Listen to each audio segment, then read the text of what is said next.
right, if you had arrived in downtown San Diego 120 years ago, in the 19th century, you would have come to a place that would have been not appreciably different from Topeka, Kansas, Dodge City, Virginia City.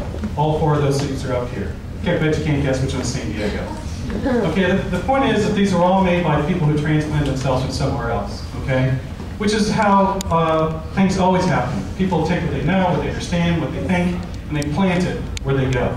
But right from the get-go here in San Diego, there was a disconnect between that reality and what we had to build on, right? The climate, the coast, the landscape were all different. We were really not the plains of Kansas after all, right?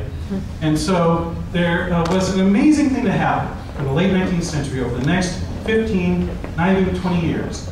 A completely different idea about what the good, right, and appropriate way to build a city was implemented here. Completely different idea about it. And from the time we were building the city like I showed you, until a few years later doing things like this, the Sarah Museum in Presidio Park, it transitioned to a kind of Mediterranean romanticism. A complete fabrication, really. And so what's fascinating about this is the way this came about, right? It was a complete invention of the mind. Yes, there were some threads of reality with it, the mission, tradition, etc. And this is so well documented by Kevin Starr in his book, Inventing a Dream. And the inventing is absolutely the operative word here. There was a wholesale invention.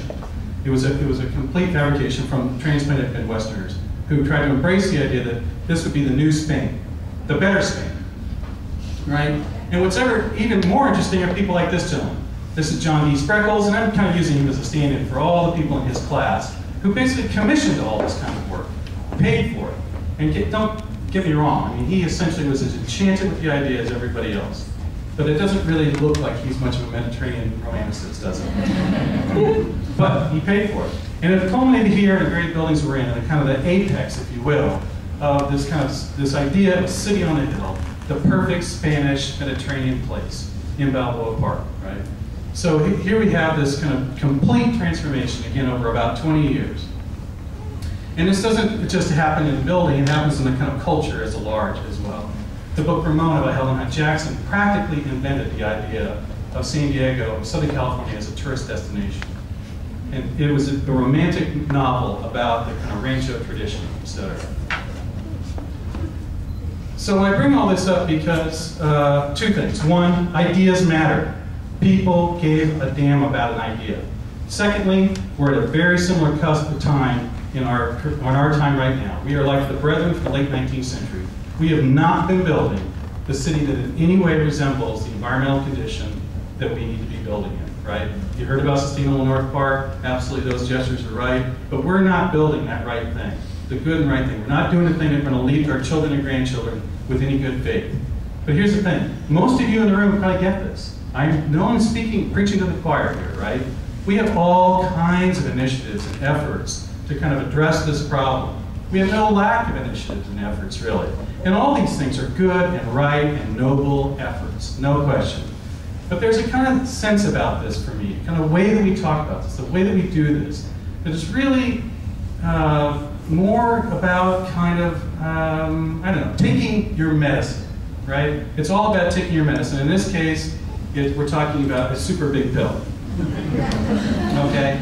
We have a whole lot of talk about we ought to do this, we need to do this, we have to do this. Of course we ought to, of course we need to, of course we have to do this. But what's missing in this dialogue is the thing that changed the hearts and minds of people from the late 19th century to the 20th century, a sense of romantic idea about what the future is that is better than the present we live in, okay? And by the way, lead paperwork is a freaking drag, right? We gotta find a better way to do this. But so here's the thing, is I think that we should be creating a narrative. I'm speaking to the people in the audience here who are very good at creating narratives.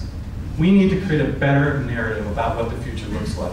We need to be reinventing the dream. Sorry for the cheesy graphics, but we need to be doing the kinds of things that Kevin Starr will write about next time, okay? We need to be articulating a believable, optimistic, forward-thinking vision about what the future is. That's what we need to do. So what if that, and so here's my version of some of the starting point, and this is just starting point. I want all of you to start thinking about it too. What if we made a city where we captured all the energy we needed right on site? You realize that all the energy we need essentially falls on our heads and our roofs every single day. Why are we not taking advantage of that? Why can't you take advantage of that?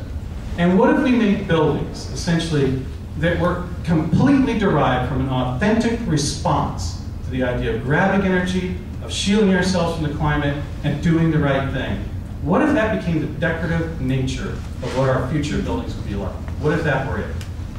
And what if we made a city where everything you needed was within a 5-minute walk or a short bike ride from where you live? What if we could do that? And what if we decided that at 2 miles an hour, our lives were far richer than they ever were at 65 miles an hour? Wouldn't that be amazing? And what if we made a city that was worthy of the beautiful place in which we live? And, by the way, we still need cars, but what if we plugged all of them in, and there was a plug at every street, and that abundant energy that was over the whole city was available to you to plug into your car, and no fossil fuels were imported from halfway around the world to make it all happen? And what if we made a city that was worthy of the setting that we're in, one of the most beautiful and amazing places on earth? What if we made that city? And what if we did make a city that was suitable for our children and grandchildren? I'm asking, I'm begging, think about the narrative. We have to change people's minds. It's not about taking your medicine. I'm in. Are you?